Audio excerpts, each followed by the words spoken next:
जय श्री कृष्णा। आज के इस व्लॉग में आप जानेंगे गोवर्धन परिक्रमा के बारे में, जिसे गिरिराज जी परिक्रमा भी कहा जाता है। ये दानघाटी मंदिर से प्रारंभ की जाती है और परिक्रमा संपूर्ण होने पर इसी मंदिर में माथा टेका जाता है। दानघाटी मंदिर के बारे में माना जाता है कि भगवान श्री कृष्ण यहाँ पर अपने सखाओं के साथ गोपियों से माखन का दान लिया करते थे। आज इस मंदिर में पुष्प, दूध, मिठाइयाँ आदि भगवान को अर्पित किए जाते हैं, जो कि आपको सामने की दुकानों पर मिल जाते हैं और इन्हीं दुकानों पर यात्रियों के सामान रखने के लिए लॉकर्स भी उपलब्ध हैं। परिक्रमा लगभग 7 कोस की है, जो कि 21 किलोमीटर के बराबर है। इसे 2 भागों में किया जाता है। बड़ी परिक्रमा लगभग 12 किलोमीटर की है और छोटी परिक्रमा लगभग 9 किलोमीटर की है।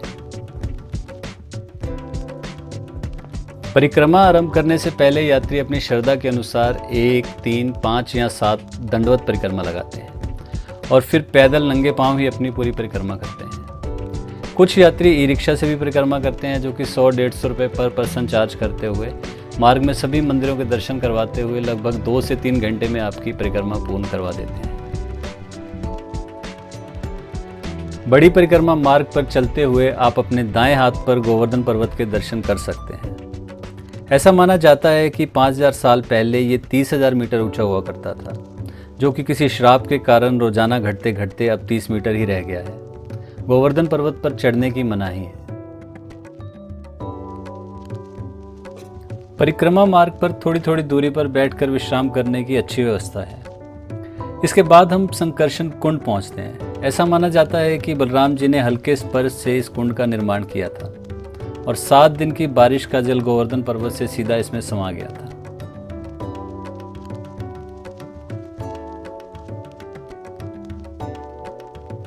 गोवर्धन परिक्रमा 12 महीने चलती है। गुरु पूर्णिमा और गोवर्धन पूजा पर यहाँ लाखों श्रद्धालु आते हैं। गर्मी के मौसम में लोग रात में और सर्दियों में दिन के समय में परिक्रमा लगाते हैं। अब हम पहुंचते हैं पुंछरी का लोठा मंदिर पे। लोठा जी श्री कृष्ण जी के सखा थे और उनके साथ कुश्ती खेलते थे। ऐसा माना जाता है कि जब श्री कृष्ण जी द्वारका जाने लगे तो उन्होंने लोठा जी को अपने साथ आने के लिए कहा, पर लोठा जी ब्रजभूमि छोड़कर नहीं जाना चाहते थे और उन्होंने मना कर दिया और उन्होंने कहा कि वो श्री कृष्ण जी का वहीं इंतज़ार करेंगे और बिना कुछ खाए पिए रहेंगे। और भगवान श्री कृष्ण ने उनको वरदान दिया कि वो बिना कुछ खाए पिए हमेशा स्वस्थ रहेंगे। आज भी ऐसा माना जाता है कि लोठा जी श्री कृष्ण जी का इंतज़ार वहाँ करते हैं। पुंछरी का लोटा मंदिर से आप सड़क मार्ग से या कच्चे मार्ग से जतिपुरा मंदिर की ओर जा सकते हैं। इस कच्चे मार्ग से आप सिर्फ दिन में ही जा सकते हैं, ये रात्रि के लिए नहीं है। ये मार्ग काफी सुंदर है। इसमें एक तरफ गोवर्धन पर्वत है और ये जंगल से होकर निकलता है। परिक्रमा मार्ग पर आप बंदरों से अपने सामान बचाकर रखें और अगर आप रात में परिक्रमा करते हैं तो अपने साथ टॉर्च आदि जरूर रखें। परिक्रमा मार्ग पर यात्रियों की सुविधा के लिए थोड़ी थोड़ी दूरी पर शौचालय आदि बने हुए हैं। इसी मार्ग पर थोड़ी थोड़ी दूरी पर चाय और खाने पीने के लिए दुकानें भी हैं, जो दिन रात खुली रहती हैं और आप यहाँ बैठकर कुछ देर आराम भी कर सकते हैं।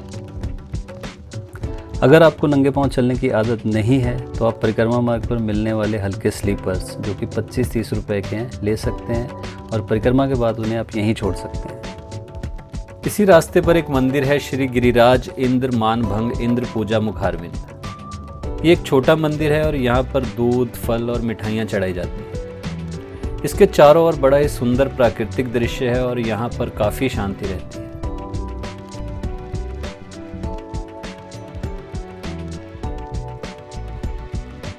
परिक्रमा मार्ग पर आपको कई छोटे छोटे मंदिर मिलते हैं जो बहुत सुंदर लगते हैं। इसके साथ ही एक मंदिर है, श्री लुक लुक दाऊजी महाराज मंदिर। ऐसी मान्यता है कि जब श्री कृष्ण भगवान ने राधा जी और गोपियों के साथ रास रचाया तो दाऊजी ने शेर का रूप धारण करके यहाँ से छुप छुप के महारास के दर्शन किए थे। उनका यही स्वरूप लुक लुक दाऊजी के नाम से प्रसिद्ध है और यहाँ विराजमान है। इसके बाद आप पहुँचते हैं श्री गिरिराज जी मुखारविंद मंदिर जतिपुरा।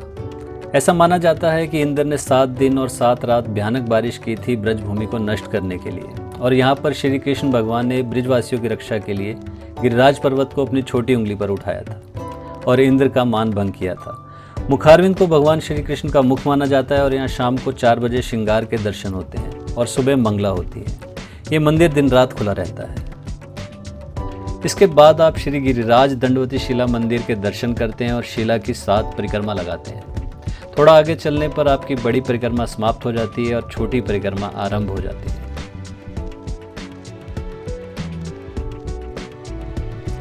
छोटी परिक्रमा लगभग 9 किलोमीटर की है, जिसकी शुरुआत गोवर्धन के बड़ा बाजार से होती है। इस बाजार में थोड़ी भीड़भाड़ रहती है और यात्री और स्थानीय निवासी यहाँ से खरीदारी करते हैं। इसी मार्ग पर आगे श्री राधा कुंड, श्री श्याम कुंड और कुसुम सरोवर है। परिक्रमा मार्ग पर खाने पीने की अच्छी व्यवस्था है और सड़क मार्ग के साथ साथ कच्चा मार्ग भी बना हुआ है।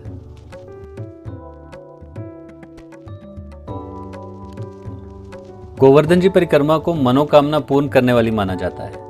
यहाँ पर कुछ लोग दंडवती परिक्रमा लगाते हैं, जो काफ़ी कठिन है और सारी परिक्रमा लेट के लगाई जाती है, जिसमें कई दिनों और महीनों का समय भी लगता है। कुछ लोग दूध के साथ परिक्रमा करते हैं और एक बर्तन में दूध लेकर पूरे परिक्रमा मार्ग पर उसे टपकाते हुए चलते हैं। दोनों परिक्रमा पैदल करने में 6 से 8 घंटे का समय लगता है। इसके बाद हम पहुंचते हैं श्री राधा जी कुंड पर, जो काफ़ी विशाल और सुंदर बना है। ऐसा माना जाता है कि राधा जी ने कंगन से इस कुंड का निर्माण किया था।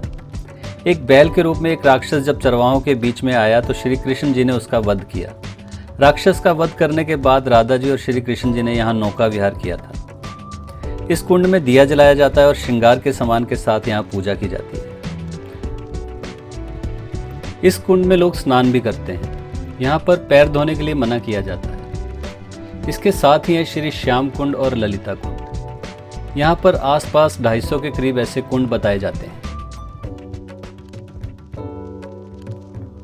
गोवर्धन परिक्रमा के बारे में जानकारी देना काफ़ी जिम्मेदारी वाला कार्य है और मैंने यहाँ के पंडितों और स्थानीय लोगों से जो कथाएं सुनी उनको आपके सामने प्रस्तुत किया।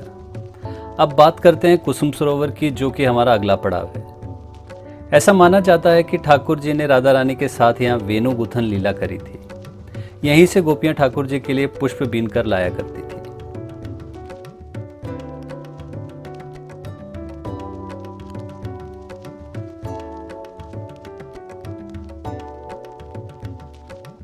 कुसुम सरोवर के बाद अगला पड़ाव मानसी गंगा है, जहां परिक्रमा की समाप्ति होती है। मानसी गंगा मंदिर के दर्शन के बाद आप दानघाटी मंदिर में माथा टेकते हैं और आपकी परिक्रमा पूर्ण हो जाती है। यहाँ पर प्रसाद, खिलौने और श्रृंगार के सामान की काफ़ी दुकानें हैं। परिक्रमा के बारे में और जानकारी वीडियो के डिस्क्रिप्शन बॉक्स में देखें और कुछ जानने के लिए आप मुझे कमेंट करके बताएं।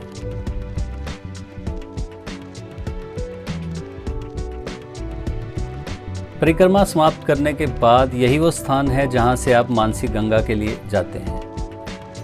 ऐसा माना जाता है कि जब नंद बाबा और यशोदा माँ तीर्थ के लिए जाना चाहते थे, तब श्री कृष्ण जी के मन से गंगा वहीं प्रकट हुई, इसलिए इसे मानसी गंगा कहा जाता है। यात्री यहाँ पर स्नान और पूजा करते हैं और यही परिक्रमा का अंतिम पड़ाव है।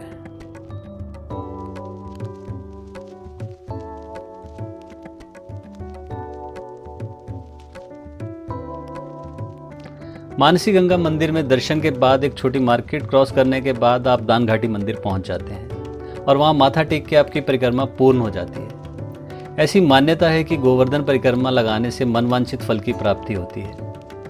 गोवर्धन परिक्रमा की जानकारी का मेरा ये प्रयास आपको कैसा लगा, कमेंट करके ज़रूर बताएं। वीडियो को लाइक और शेयर करें। ऐसे ही और जानकारी भरे व्लॉग्स के लिए रोड ट्रिप्स चैनल को सब्सक्राइब करें। जय श्री राधे।